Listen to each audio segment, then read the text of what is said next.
Smith.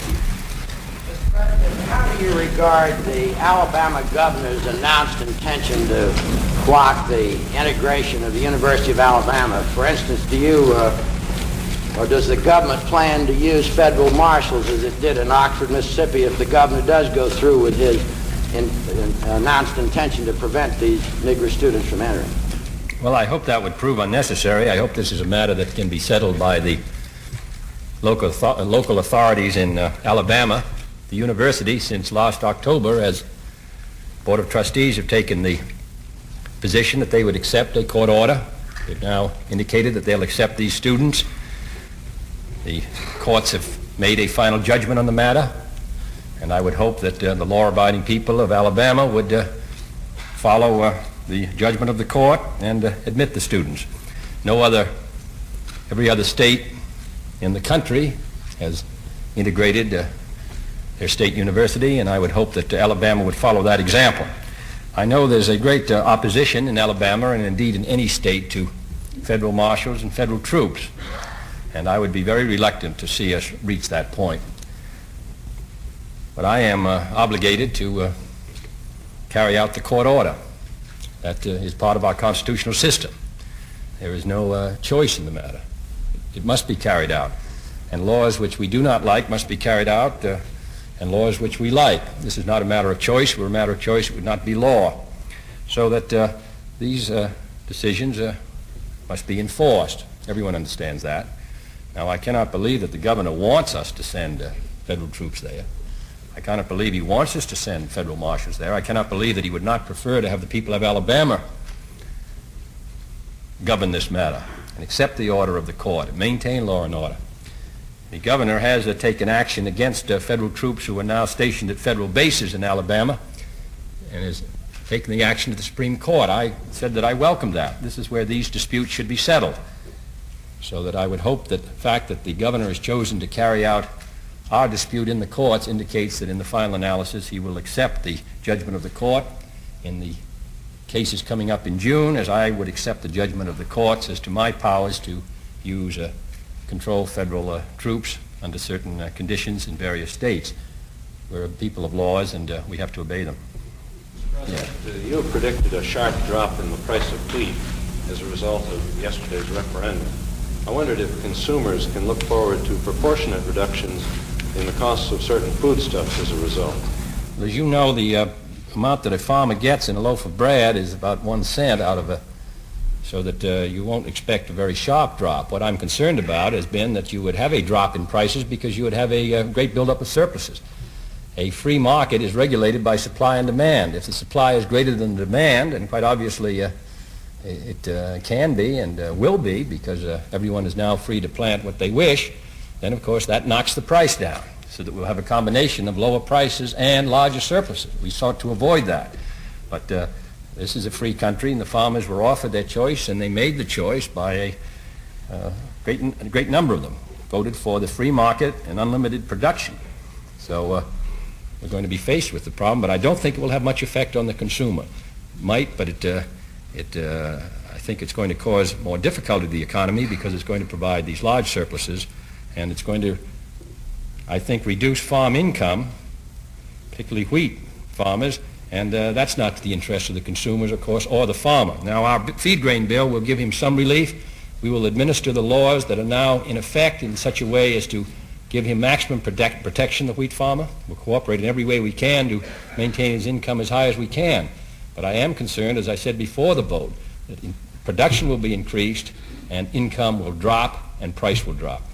If there is no new legislation and the price of wheat does decline rather sharply, what would be the political consequences of that for you in 1964? Well, I don't know. I tried to make it very clear what the alternatives were and what I thought was in the best interest of the farmer, the wheat farmer.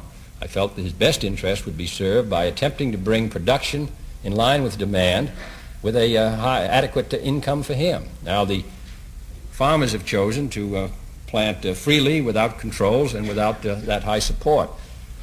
We'll have to see what the effects will be. In any case, under the law that was passed, there is a chance for another referendum next year, and then we can see whether what the effect of this action has been. But we want to help in every way we can, but the farmers have made a choice, and even though I didn't agree with the choice, I recognize it and accept it, and we hope that it does not have an adverse effect. I think that some of the people who put material out to the farmers may have misled them on what the effect will be, but we tried to make it as clear as possible.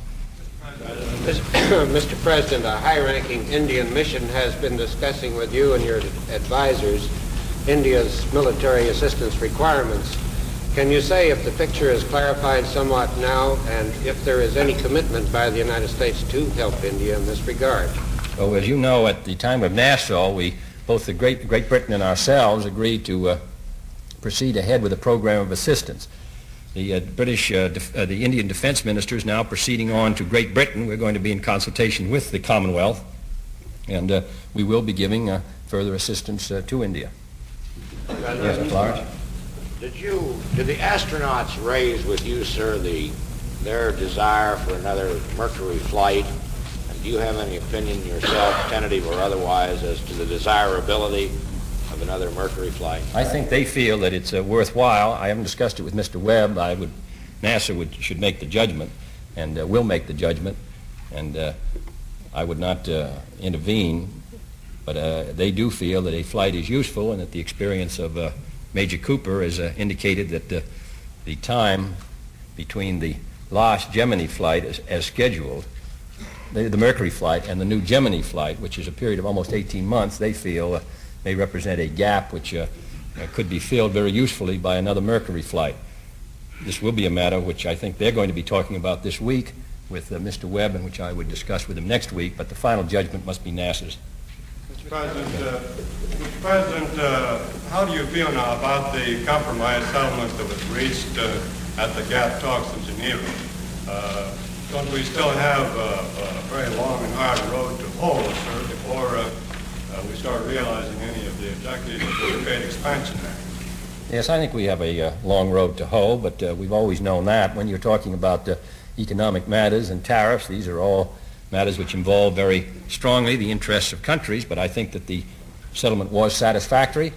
We've got a situation where there are different tariff structures in many different countries, where you have great contrasting economic interests, not only between the United States and the common market, but between other newly emerging countries as well as those completely dependent upon agriculture. So that I think it was a satisfactory settlement, but I quite agree with you that during the next year, when this matter will be coming down to final negotiations, that we will have a long road.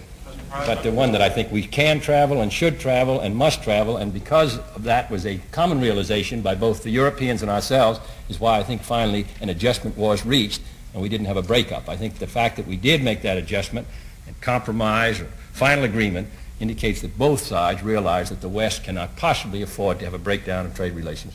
Mr. President, a recent lecture by Mr. Sorensen disclosed that we apparently fell down on the job at a recent press conference when you had prepared by recalling your own boyhood, apparently your answer to a possible question about what you would think of corporal punishment in District of Columbia schools. Could I make up for that slip now and ask you that question? I didn't, I don't know.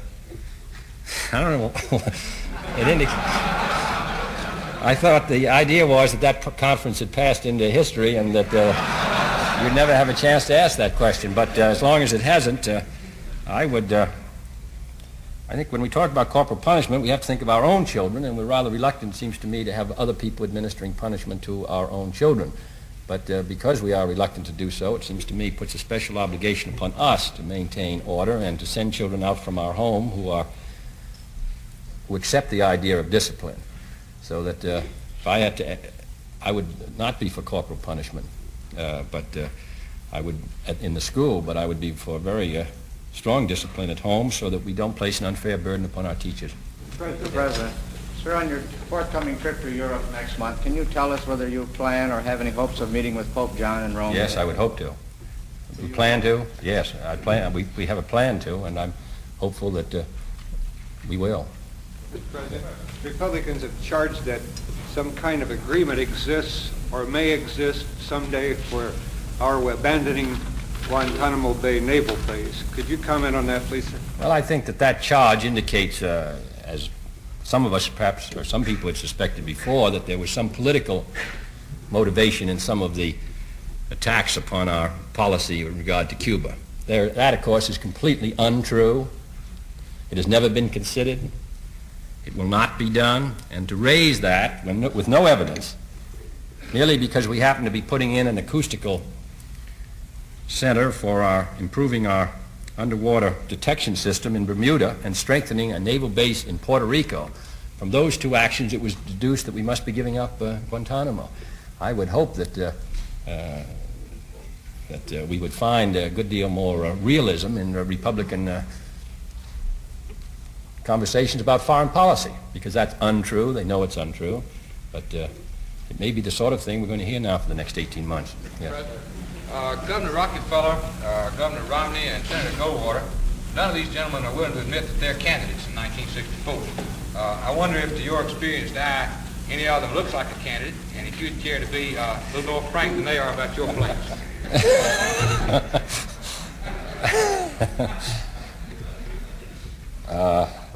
If I had to, I would say that if the party, if the spirit of the party comes to them, that they will answer the call in all those three cases, and I would say that that is about my position too. Mr. President, the brother of the president of South Vietnam has said there are too many American troops in South Vietnam. Could you comment on that and give us some progress report on what is going on? Yes, I hope we could, we'd withdraw the troops, any number of troops, any time the government of South Vietnam would suggest it. The day after it was suggested, we would have some troops on their way home. That's number one. Number two is we're hopeful that the situation in South Vietnam would permit some withdrawal in any case by the end of the year, but we can't possibly make that judgment at the present time. There's still a long, hard struggle to go. We've seen what's happened in Laos, which must inevitably have its effect upon South Vietnam, so that I couldn't say that today the situation is such that we could look for a brightening in the skies that would permit us to withdraw troops or begin to by the end of this year. But I would say that if requested to, we'll do it immediately.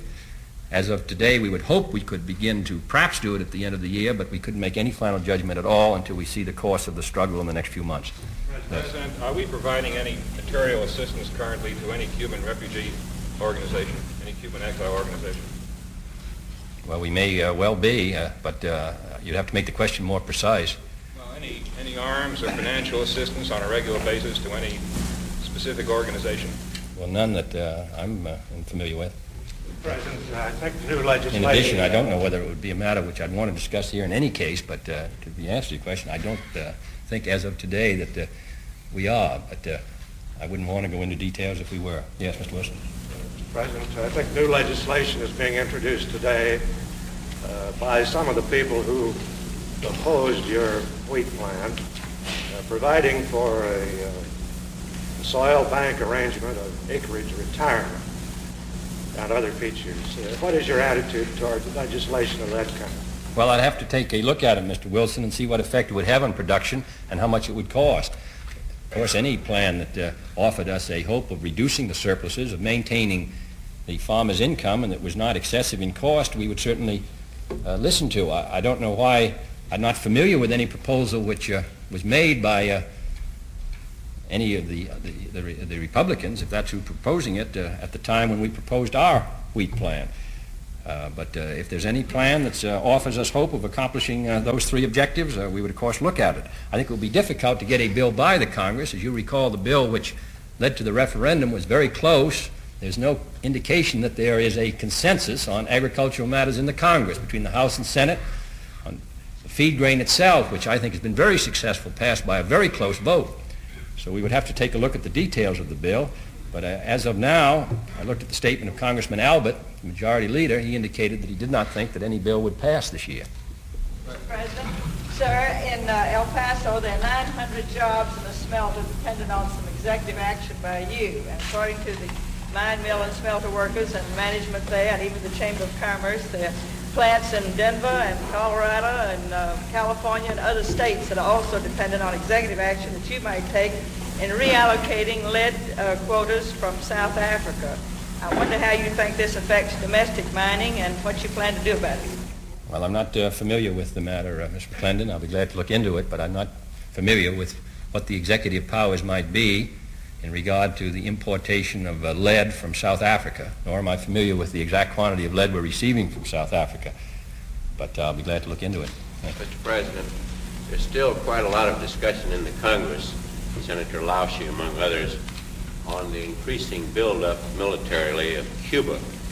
Is there anything you can say that would be in any way encouraging about the removal of the Russian troops there or of the military situation in Cuba? We do not have any evidence of an increasing buildup, military buildup in the Soviet Union. I think at previous press conferences I've given an answer, response to the question of how many Russians were there and the comment in regard to the withdrawal of Soviet troops. We have no evidence that there is an increasing military buildup. There has not been a satisfactory withdrawal as yet. That's quite true, but we have no evidence that there's a number coming in larger than going out. Sir, I was thinking more in terms of military equipment going into Cuba. Yes, I understand that. We have no evidence that there is an increasing military buildup in Cuba. The intelligence community has not found that. Yeah. Mr. President, do you think Mr. Freeman's effectiveness as Secretary of Agriculture has been seriously impaired by the results of the weak referendum? No. I think he's doing very well. There's been some farm agriculture. If you compare farm income this year, the last 2 years, 1961, 1962, it's higher than it's been any time since 1953 at the end of the Korean War. The farmers are better off today than they've been for 10 years. In addition, if we had not had the feed grain proposal, there would have been a much higher surplus, and there would have been a much lower farm income.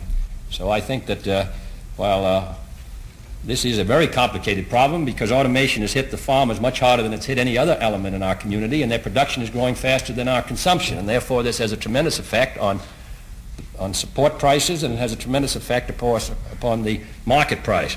Mr. Freeman's attempting to deal with it. My judgment is that he has met with some successes because he's prevented us from spending a lot more money than we would have spent. We're getting rid of our grain surplus. We're hopeful in 2 years it will be gone. I think we could have made important progress with our wheat surplus if we had been successful. It may be that after the experience with this, what we're going to have now, that the farmers may agree with that next year. But the fact of the matter is, in 1963, the farmers are better off than they've been for 10 years, and I think Mr. Freeman deserves some of the credit for it. Yeah. Now, yeah. Mr. President, there's been considerable discussion in the Far East that Chiang Kai-shek might be preparing to invade the mainland of China. How would our government view an attempt of that sort? Well, the treaty relationship, as you know, provided by the 1954 treaty, so-called Eisenhower Resolution, provides for a very close consultation between the two governments before any such action would be taken. As a practical matter, this, of course, does involve the United States, and we have expressed our views to the government of Formosa on the matter. Mr. President, just a year ago, we talked about the fact that several independent scientific studies have shown a causal connection between cigarette smoking and cancer. And the next week, I think the Public Health Service appointed a blue ribbon panel to look into it, and you expected to hear from them in some months. I wondered, had you heard anything lately, and when do you expect a report from the panel on this problem? I would think very soon. We haven't received it yet, but I think it will be very soon. Mr. President, how much will the adverse, negative vote on wheat affect the GATT negotiations at Geneva? Well, we'll have to see. As you know, an agreement that agriculture would be included in those conversations, which I think was helpful. In addition, I think the Secretary has indicated today, or if he hasn't, he will, that we're going to do everything we can to sustain our international agreements on wheat and to prevent dumping and all the rest.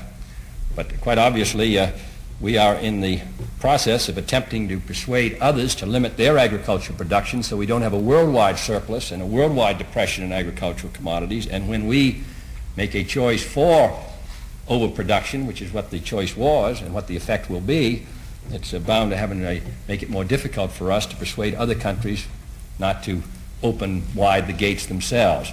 So that we have to operate CCC and all the other laws, the international laws, in such a way as to prevent worldwide results from the decision of yesterday. Mr. Yes. I'd like to ask you a hypothetical question addressed to you as a politician of some considerable skill. Do you think that a potential presidential candidate who divorced his wife and married a recently divorced woman would damage his chances for the presidency?